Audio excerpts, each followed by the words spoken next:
Welcome to today's episode, The Human Condition. Today's topic is scrutinizing education, in particular, preschool.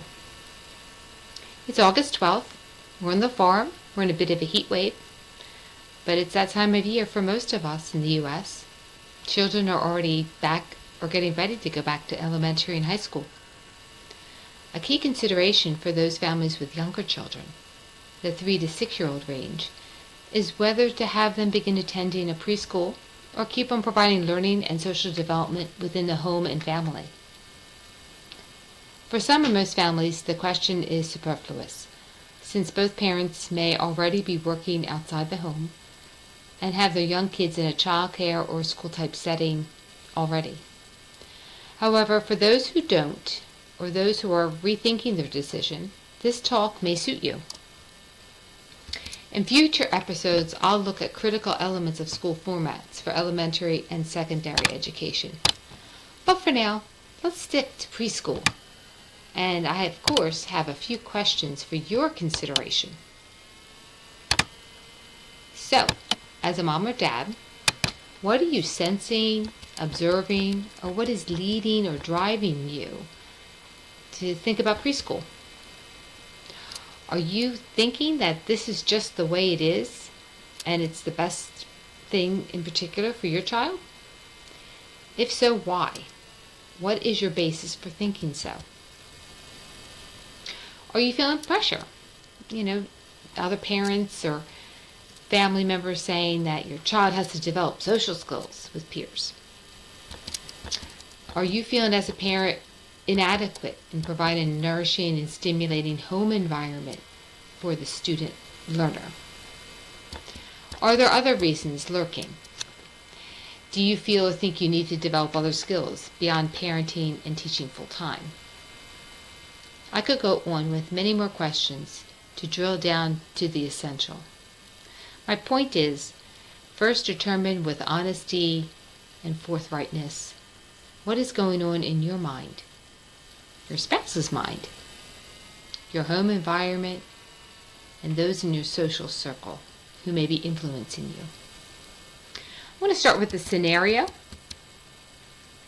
Nina, she's a 3-year-old girl. She joined an afternoon preschool program, which meets for about 2.5 hours for 2 days a week.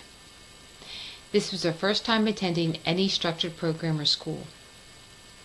Her mom is at home with a newborn baby sister, and her dad works outside the home. Nina understood and spoke her home language of Spanish, but had very little, if any, exposure to English-speaking kids and adults. The preschool program conducted a home visit to meet Nina and her parents in their home. The program also had a sneak peek to allow children a brief 15 minutes to a half an hour visit to see their classroom, play outside, spend a little time with their teacher, with parents close by. A key milestone for Nina and the other kids in her class was saying goodbye to mom or dad that first day of school. As teachers, they gave lots of smiles and reassurances and used the element of direct engagement to help children feel safe and happy. Think about blowing bubbles or having Play-Doh at hand and lots of wood toys and playstations available. The program was a natural and play-based setting environment because studies show that children learn best through play. The kids and teachers spend lots of time, over 50% of it, outside in natural, chemical-free naturescapes and all kinds of weather, snow, cold, heat. Learning to get along with others by sharing and exploring regular play equipment, sandboxes, swings, balance ropes, musical chimes and instruments, and more. For Nina, she was reticent at first, but through the teacher's use of computer-assisted Spanish, the teacher was able to communicate and provide guidance and care for Nina. In particular, Nina learned about cooperation by working out sharing of toys with another little girl named Marnie. Her and Marnie became good school friends, and Nina looked forward to coming to school, learned to speak some English with her peer group, and returned the following year. In another scenario, Aiden was a male child, about 5 years old, who joined the kindergarten school program after attending preschool part-time the previous year. The parents were very loving and involved, and they also had their younger son, 3 years old, attending a program with his peers during the same time. Both children struggled. Despite implementation of adaptation of the program, particularly for Aiden in the kindergarten class, they both lacked skills in attention, focus, and following fundamental rules such as being respectful to teachers and peers, sharing toys, staying seated or staying more or less quiet while teachers read stories or gave instructions. These behaviors, among others, was a signal for the teaching staff and parents to learn more about what may be contributing to the current problem, since it was affecting the learning and socialization of the rest of the class. Ultimately, both children were provided additional screening and left this early education program. For me and for you as parents, another key question to ask yourself is about readiness. Not all kids are ready to go into a structured program, or the program is not the best fit given the child's abilities and needs. As you assess the benefits, it's worth reviewing the risks. As an experiment, I did an artificial intelligence assist, and here's what I uncovered from their synthesis. So some common risks in preschools. Health risks. Children in preschools are more likely to catch infections like colds, ear infections, gastroenteritis, gastrointestinal issues. Diarrhea and vomiting can spread easily among children. Bug infestations. Conditions like head lice and scabies are common in preschool. Safety hazards. Falling objects. Children can be injured by items falling from shelves or play equipment. Proper storage and securing of heavy items are essential. Choking hazards. Old playground equipment. Hygiene practices. Hand washing. Vaccinations, which is another interesting topic we can talk about in the future. Supervision and environment, active supervision, monitoring children to prevent accidents and injuries. Safe environment, classrooms should be free of clutter with age-appropriate furniture and safety measures in place. Staff training, staff should be trained in first aid and emergency procedures to respond effectively. I have some additional criteria which I think are quite essential, such as no technology. Forget the phones, tablets, televisions. Provide an organic lunch or snack, nutritious, full of vitamins and minerals. A low teacher to student ratio. Think 6 to 8 children to 1 to 2 teachers and teacher assistants. High education levels of the teachers. Bachelor's degrees at a minimum.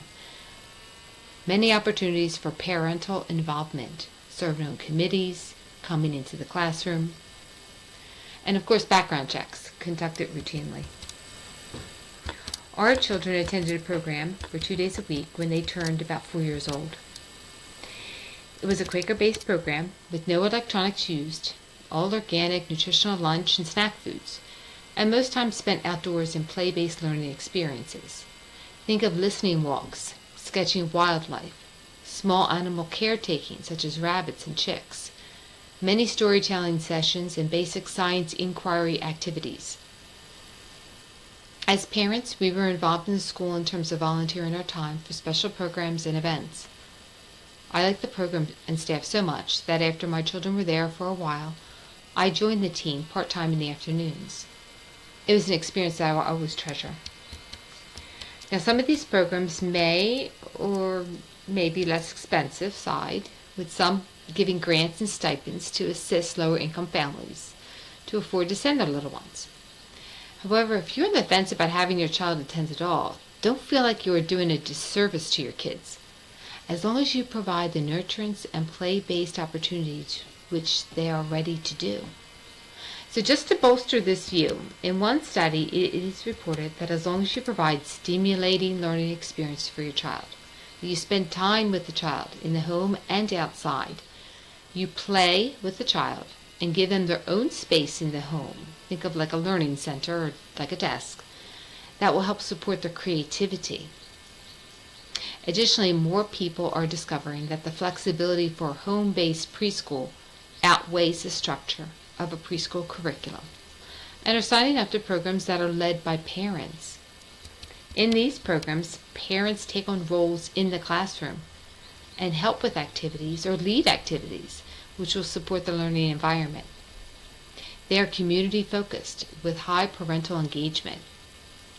If we were to do this over again for our children, I think we would enjoy and be engaged in one of these types of programs.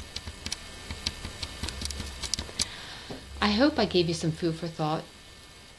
This is not an in-depth research into preschool programs. I wanted to get it out there, and I'd love to hear what you have to say, what you think, and what has your experience been with preschool education. Please drop me a line and let me know if this is valuable to you, or what have I missed? What do you know that's important to keep in mind as well when you're thinking about sending your children to a preschool program? Thanks, and have a blessed, wonderful rest of your day.